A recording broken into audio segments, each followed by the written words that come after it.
Bonjour à tous et bienvenue sur la chaîne Evolution Partner, le partenaire de votre évolution. Bienvenue dans ce mois d'octobre complètement fou, spécial, tendance de mode automne-hiver 2021-2022. Aujourd'hui, le couturier star, c'est Victoria Beckham. En 2004, Victoria Beckham abandonne définitivement sa carrière de chanteuse pour se consacrer à sa grande passion, la mode. Elle devient égérie de plusieurs grands couturiers de qui elle est toujours très proche aujourd'hui. Et une styliste internationalement reconnue grâce à ses lignes de vêtements. Elle est peut-être rentrée dans le lexique culturel dans les années 90, d'abord en tant que membre des Spice Girls, phénomène pop mondial, puis en tant qu'épouse du footballeur David Beckham, tombeur de toutes ces dames. Mais Victoria Beckham n'a véritablement gagné son surnom poche que lorsqu'elle a défilé sur le podium londonien de la créatrice Maria Grace-Vogel en février 2000, vêtue d'un pantalon sexy et d'une robe flamenco. Je sais pas si vous vous en souvenez, mais c'était anthologique. Depuis lors, Posh s'est imposée comme l'une des prétendantes à la mode les plus attendues et les plus sérieuses. Elle a été le visage de Dolce & Gabbana, de Marc Jacobs et de marque de rue Rocawear. Elle a défilé pour Roberto Cavalli à Milan. Elle a fait sensation lorsqu'elle a posé avec son mari musclé dans une campagne de publicité torride pour la ligne de sous-vêtements d'Emporio Armani. Mais c'est sa crédibilité toujours plus grande en tant que designer entrepreneur qui l'a hissée au-dessus de la catégorie des chanteuses pop qui crée une ligne de vêtements et femmes de. En 2006, sous la marque DVB, un monogramme en quelque sorte pour David et Victoria Beckham, elle a lancé sa propre ligne de jeans qui dessinait d'ailleurs magnifiquement bien les fesses, je dois bien le reconnaître, avant d'ajouter à ses collections des parfums et des lunettes. Mais c'est en septembre 2008, lorsqu'elle a lancé son label Victoria Beckham avec une collection de robes de printemps à la Semaine de la mode de New York, que les personnes influentes ont commencé à s'intéresser à elle. Elle s'est rapidement alors forgé une signature distinctive en matière de design. Des robes en forme de sablier bien ajustées, avec beaucoup de longues fermetures à glissière, des tons neutres et chics, experte aussi du dépouillement et des coupes adaptées au corps. Aujourd'hui, la marque Victoria Beckham possède des magasins phares à Londres et à Hong Kong surtout. Contrairement à la plupart des autres créateurs, Victoria Beckham est constamment confrontée au contraste entre les opinions avant-gardistes de ses industries sur ce qui est sexy ou cool et les goûts plus traditionnels de son large public qui la suit énormément. De Manchester à Madrid et maintenant Miami, Victoria Beckham a toujours tempéré ses réinventions de mode et ses environnements.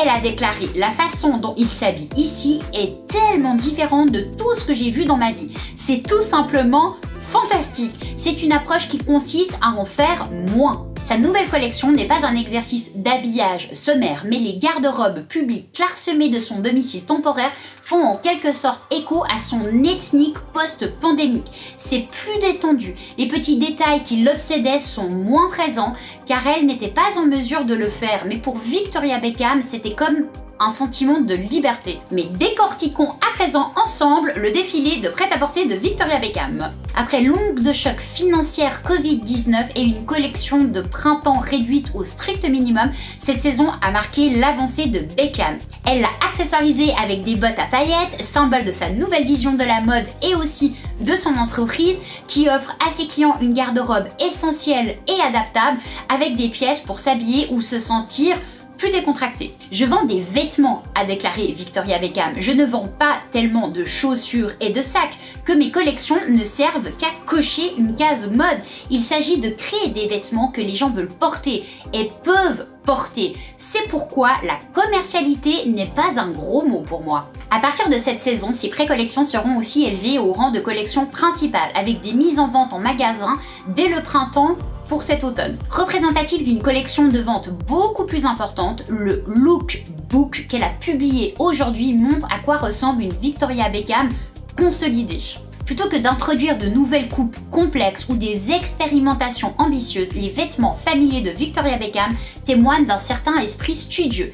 Ils ont été simplifiés et aussi perfectionnés. Les robes de style prairie et flapper ont été rationalisées. Ces robes à longues manches fluides de tous les jours ont été recoupées pour une ambiance et une aisance semblables à celle d'un t-shirt et la confection a été optimisée pour le confort. Dans le cadre de ce processus, Victoria Beckham a conservé des lignes sculpturales qui la distingue de la norme et justifie ses prix souvent exorbitants.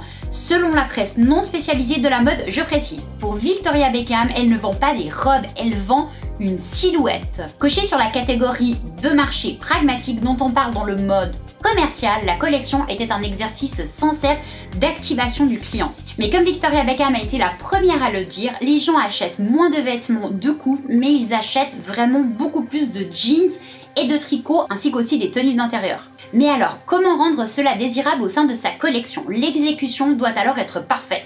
Pour ceux qui ont envie de plus de piquant, il y avait des bottes argentées scintillantes qui montaient jusqu'aux genoux, reflétées dans des robes couvertes de paillettes et quelques imprimés floraux plutôt subversifs. Ces derniers s'opposaient dans une robe flottante folle qui évoquait certaines des collections plus directionnelles de Victoria Beckham.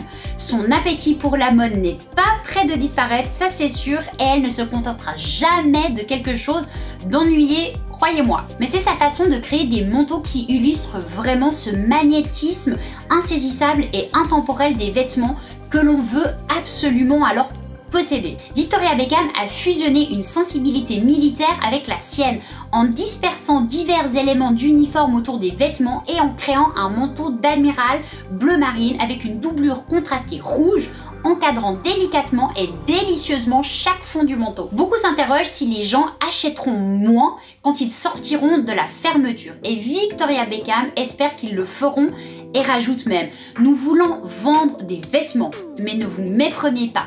Mais j'espère que les gens voudront investir dans des pièces qu'ils veulent vraiment porter. Achetez une pièce et portez-la à votre guise. Ne l'achetez pas seulement pour une saison. Une pièce est faite pour être portée et une pièce est faite pour être gardée. Et je dois bien admettre que je rejoins la vision pérenne de Victoria Beckham. Voir les vêtements comme une continuité de notre silhouette plutôt que comme des pièces mode à avoir, c'est intelligent bien évidemment environnementalement parlant et aussi plutôt très bien pensé pour nos finances. Et je dirais que je crois que c'est ça mon coup de cœur pour sa collection cette année, sa vision des choses. Autrement, j'ai adoré bien évidemment tout ce qui était fleuri, j'ai adoré aussi le mélange de motifs, de couleurs, j'ai bien aimé comme elle a fait le mélange de pieds de poule noir et blanc plutôt classique avec le rouge. Alors moi, j'avais pas de rouge et c'est vrai que je vous incite toujours à sortir les vieilleries de votre garde-robe ou aussi chigner dans des pièces de seconde main. Donc j'ai tout simplement ressorti deux vieilleries de ma garde-robe.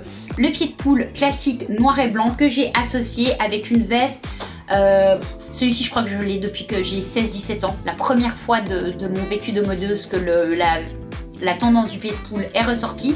Et ça, j'ai dû l'acheter il y a 2-3 ans, peut-être, je crois, chez Zara ou ProMode ou Primark, un des trois. Donc voilà pour mes coups de cœur et tout ce qui concerne aussi le défilé de prêt-à-porter et les tendances de Miss Beckham. J'espère vraiment que cette vidéo consacrée à Madame Beckham vous aura plu en mini format et vous aidera aussi pour vos futurs shopping. Je vous mets juste ici la vidéo de hier sur Louis Vuitton. Si vous ne l'avez pas encore vue, foncez, leur collection est juste canonissime. Merci d'avoir regardé cette vidéo. Comme chaque jour, si elle vous a plu, merci de me mettre un pouce vers le haut, de vous abonner si ce n'est pas encore fait. Ça m'encourage toujours dans ce travail que je m'applique énormément à vous fournir. N'hésitez pas non plus à partager en masse à toutes les modeuses ou les gens intéressés par la mode que vous connaissez autour de vous. Si vous avez des questions, n'hésitez pas à me les poser, je me ferai un plaisir de vous y répondre dans les commentaires. Et moi, je vous dis à demain pour la découverte du défilé d'un nouveau créateur. Et en attendant, prenez soin de vous, vous êtes des êtres spéciaux, chacun de vous. Bisous, cœur sur vous et vos proches, bye, à demain.